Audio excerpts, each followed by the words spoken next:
जाती है। अरे तू तो लुट गई, बर्बाद हो गई, तेरे यहाँ लड़की पैदा हो गई।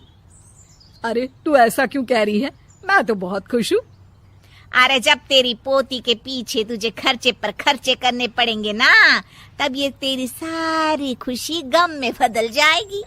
पहले लड़की की पढ़ाई लिखाई का खर्चा, फिर उसकी शादी का खर्चा। अरे आजकल की शादियाँ कितनी महंगी हो गई है, गहने बनाओ, लाखों रुपए पानी की तरह बह जाते हैं। लड़कियां तो सिर्फ खर्चा करवाने के लिए ही पैदा होती हैं। इस तरह लड़कियों के प्रति अपने विचार व्यक्त करते हुए सावित्री ममता को लंबा चौड़ा भाषण देके चली जाती है। अब तो आप लोग इस कहानी में सावित्री देवी का पात्र अच्छी तरह समझ ही गए होंगे। कुछ समय बाद सावित्री की बड़ी बहू भी एक लड़की को जन्म देती है। फिर क्या था, सावित्री पूरा आसमान सर पर उठा लेती है। हे भगवान, ये तू मुझसे किस जन्म का बदला ले रहा है? अरे मैं तो मंदिर में रोज आकर तुझसे कहती तो थी कि मुझे एक पोता चाहिए, और तूने मुझे पोती दे दी। इतनी मिठाइयाँ और प्रसाद चढ़ाने का क्या फायदा हुआ? तभी सावित्री की बहू निशा कहती है, क्या माँ जी, आप भी इतनी सी बात पर नाराज हो गई हैं? देखिए तो आपकी पोती कितनी सुंदर है, बिल्कुल आप पर गई है। अरे चुप कर, तुझे 9 महीने इतने महंगे महंगे काजू बादाम फल फ्रूट खिलाने का फायदा क्या हुआ? मेरे तो सारे पैसे बर्बाद हो गए। ये सुन सावित्री का बड़ा बेटा अजय कहता है, माँ तुम सिर्फ नाम के लिए 2020 में रहती हो, असल में तुम्हारा दिमाग सैकड़ों साल पुरानी सोच रखता है। आज के जमाने में लड़का और लड़की में कौन फर्क करता है? मैं तो बहुत खुश हूँ कि भगवान ने मुझे लक्ष्मी के रूप में बेटी दी है। लेकिन सावित्री पर अजय की बातों का कोई असर नहीं होता। नालायक, अपनी पत्नी की जबान बोल रहा है। मेरा बड़ा बेटा तो हाथ से गया। लेकिन सावित्री देवी हार मानने वाली नहीं थी। वो पोते की चाह में अपने छोटे बेटे विजय की शादी करवा देती है। कुछ समय बाद आखिरकार वो दिन आ ही जाता है जब सावित्री की छोटी बहू गर्भवती हो जाती है। सावित्री इतनी खुश हो जाती है कि वो बच्चे के जन्म से पहले ही सारे मोहल्ले में ढिंढोरा पीटने लगती है। ये क्या सावित्री, तू तो पोते के जन्म से पहले ही मिठाई बांट रही है। पहले पोता पैदा तो होने दे, और फिर क्या पता अगर पोते की जगह पोती पैदा हो गई तो। ये सुन सावित्री चिढ़ जाती है। अरे अपनी काली जबान मत चला, मेरी मिठाई खा के मेरा ही बुरा सोच रही है। बड़ी आई, ला मेरी मिठाई वापस कर।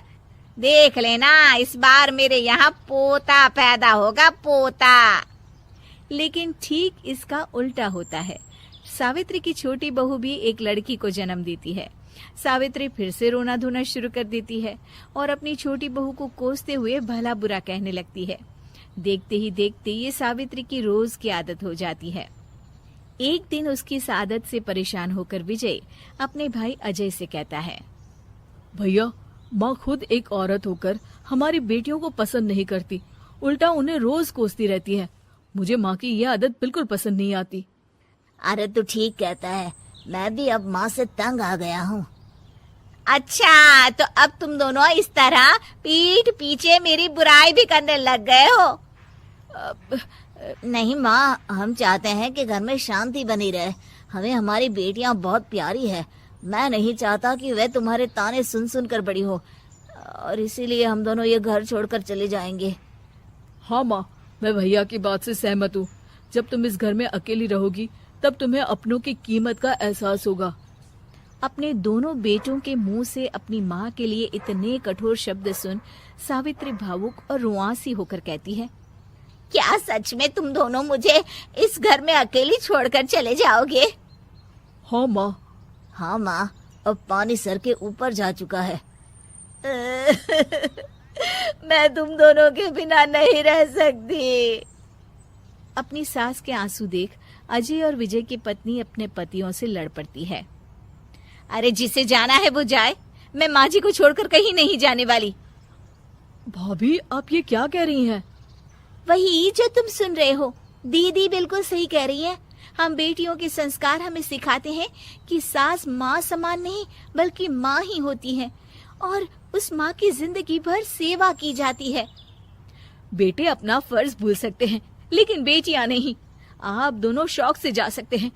माँ जी, हम दोनों के रहते आपको किसी बात की फिक्र करने की जरूरत नहीं। फिर क्या था, सावित्री के ऊपर छाए बेटों के घमंड के बादल उसकी बेटी स्वरूप बहुओं के तेज के आगे आंसू के रूप में परिवर्तित होकर सावित्री की आंखों से बहने लगते हैं और वो उन दोनों को गले लगा लेती है। मैं जिंदगी भर बेटियों को कोसती रही, लेकिन आज तुम दोनों को देख मुझे समझ आ गया कि बड़े अभागे होते हैं वो लोग जिनके घर बेटियां नहीं होती।